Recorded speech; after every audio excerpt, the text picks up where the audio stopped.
What is going on, guys? Welcome back to the channel, and today, despite it being out for about a week now, we are going to be covering the 4 new components that came with the latest update to Star Wars Squadrons, pretty much just explaining in depth about what these components actually do.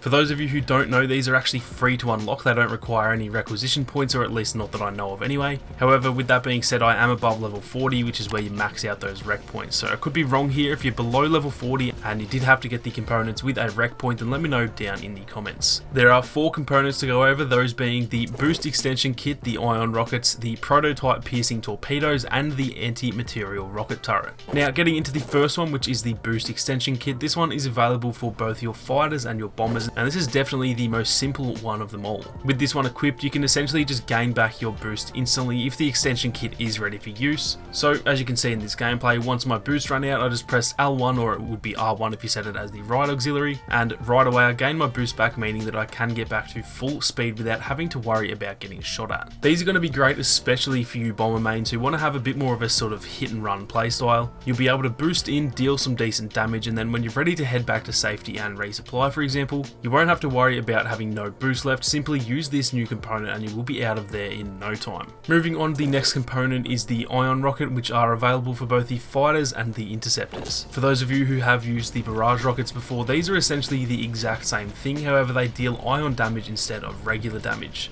So obviously they're great for taking out shields on enemy starfighters, as well as on reinforcement ships, capital ships, and flagships. You can also use these in tandem with the regular barrage rockets too, and this is a deadly combo because between both your auxiliaries and your regular blasters, you have 3 different ways to deal damage, not only on shields but also on their hull as well. So I'm very keen to use these even more and try and be an absolute menace out there in my interceptor.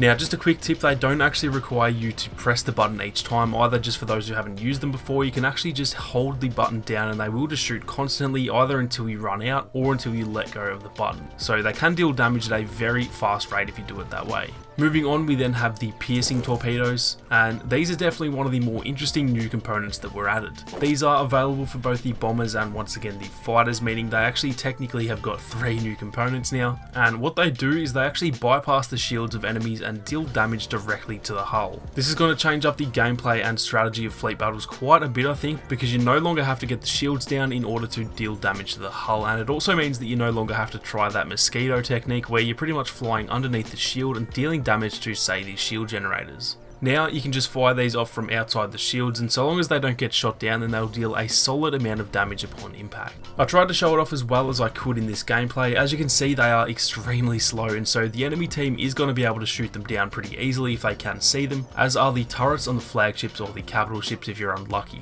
But they are a great addition nonetheless, and I'm really excited to see whether they do eventually become the meta if players can figure out how best to use them. Now lastly, we have the anti-material rocket turret, and these are actually another really awesome addition to the game, and in my opinion were a much needed addition to the support class, because until now they hadn't really been able to help out that much when it comes to actually attacking, outside of obviously just, you know, shielding or buffing their teammates. What these new turrets do is, rather than shooting at players like the regular ones do, they actually shoot at stuff like the flagship subsystems, capital ships, turrets that are on both of those, and even shooting down missiles that are chasing you or your teammates. If you can get these shields down on the enemy flagship, for example, you can shoot 2 of these out there at a time, and they'll slowly try and take out the turrets on the hull or the subsystems, and even missiles that the flagship is shooting at you, all just depending on where you actually place the turret. The great thing is that they seem to be really low priority for the actual enemy turrets, and they're very easy to miss by enemy players, so you can kind of place these in a good spot, fly around and distract the turrets yourself, along with maybe just, you know, healing your teammates or whatever else you want to do, and all the while that turret is going to be shooting down the enemy turrets on that flagship or taking out the subsystems and stuff like that. So it's almost just passive damage while you're off doing your own thing, and personally I think it's a really solid addition.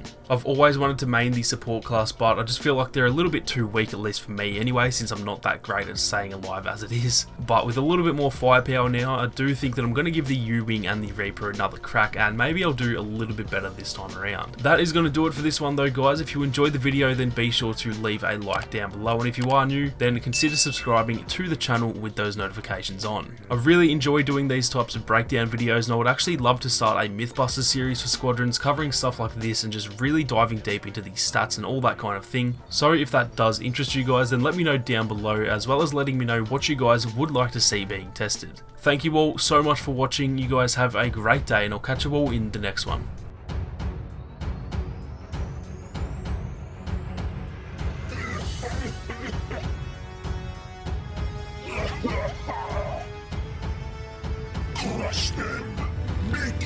suffer.